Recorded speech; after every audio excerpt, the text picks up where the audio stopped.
Tuhan bersamamu. Inilah Injil suci menurut Yohanes.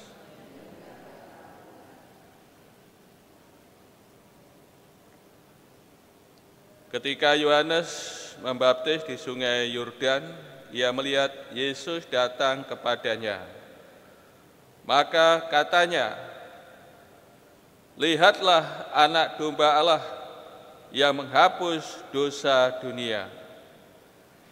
Dialah yang kumaksud ketika kukatakan, sesudah aku akan datang seorang yang lebih mendahului aku, yang telah mendahului aku, sebab dia telah ada sebelum aku.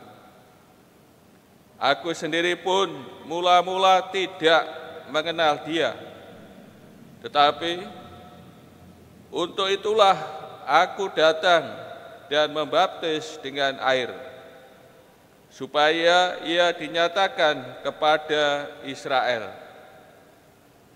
Dan Yohanes memberi kesaksian, katanya, "Aku melihat Roh turun dari langit seperti merpati, dan Roh itu tinggal di atasnya. Aku pun sebenarnya tidak mengenal dia, tetapi yang mengutus aku membaptis dengan air telah berfirman, jikalau engkau melihat Roh turun ke atas seseorang dan tinggal di atasnya, dia itulah yang akan membaptis dengan Roh Kudus. Dan aku telah melihatnya, maka aku memberi kesaksian, dia inilah Anak Allah." Demikianlah sabda Tuhan.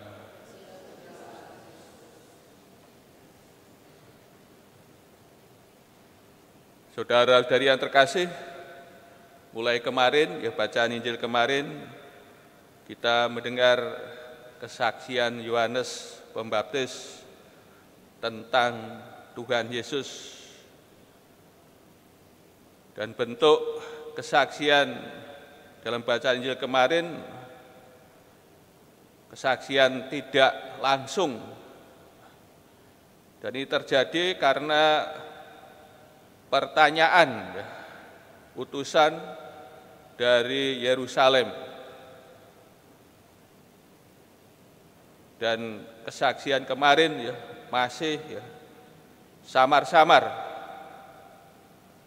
Sesudah aku akan datang seorang yang telah mendahului aku, sebab dia telah ada sebelum aku. Saudara-saudari yang kasih, dan hari ini, Injil hari ini, Yohanes memberi kesaksian langsung tentang Tuhan, tidak berdasarkan pertanyaan dari seorang, namun Yohanes Pembaptis melihat bahwa Tuhan datang kepadanya. Maka Yohanes memberi kesaksian, "Lihatlah anak domba Allah yang menghapus dosa dunia." Tentu yang ditunjuk di sini anak domba, di sini menunjuk pada domba Paskah.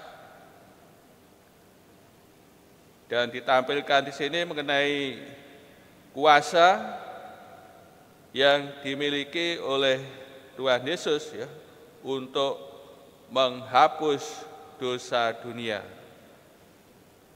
Tuhan Yesuslah yang membawa rekonsiliasi antara manusia dengan Allah. Saudara-saudari yang terkasih, lebih lanjut Yohanes memberi kesaksian tentang Tuhan, bahwa Tuhan Yesus sudah ada dalam keabadian sebab Dia telah ada sebelum aku. Ini Yohanes menunjuk Tuhan Yesus sudah ada dalam keabadian.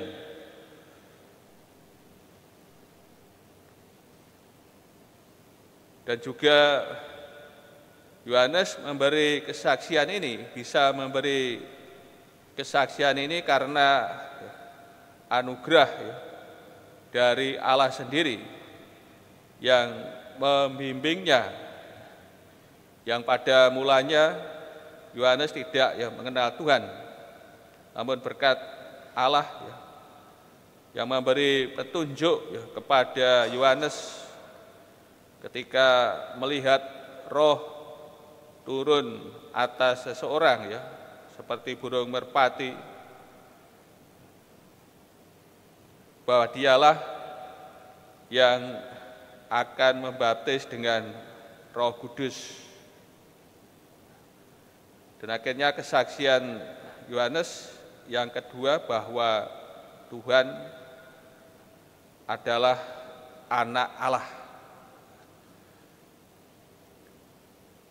Saudara-saudara kasih, peranan Yohanes Pembaptis datang sebagai saksi, membantu seseorang mengenal Tuhan, bisa datang kepada Tuhan dan percaya kepada Tuhan Yesus. Yohanes memegang peranan penting dalam memberi kesaksian. Tanpa kesaksian hampir pasti tidak ada orang yang percaya kepada Tuhan Yesus. Maka menjadi saksi akan Tuhan ini adalah hal yang penting, dan Yohanes telah melakukan hal yang penting dalam hidupnya. Berkat kesaksiannya akan Tuhan, banyak orang percaya kepada Tuhan Yesus. Maka melalui sabda Tuhan ini menyadarkan kepada kita, iman kita kepada Tuhan Yesus juga berkat kesaksian pendahulu kita, orang-orang yang telah mendahului kita. Ini secara terus-menerus kesaksian iman. Maka kita dalam hidup ini kita melihat rentetan orang yang dalam hidupnya memberi kesaksian imannya kepada Tuhan, sehingga berkat kesaksiannya orang lain, kita pun juga mengenal Tuhan Yesus, percaya kepada Tuhan Yesus, dan menerima keselamatan, anugerah hidup yang kekal. Maka marilah kita mencontoh apa yang telah dilakukan oleh Yohanes Pembaptis dalam hidupnya, sebagai saksi akan Tuhan. Maka kita pun hendaknya dalam hidup kita juga menjadi saksi akan Tuhan, akan iman kita kepada Tuhan. Hendaknya kita teruskan, kita wariskan kepada generasi selanjutnya. Jangan sampai iman kepada Tuhan Yesus berhenti pada diri kita sendiri, mandek pada diri kita sendiri, bahwa kita mempunyai tanggung jawab, mempunyai tugas untuk meneruskan iman, estafet iman kepada generasi selanjutnya, kepada sesama kita, sebagaimana yang telah dikerjakan oleh Yohanes Pembaptis.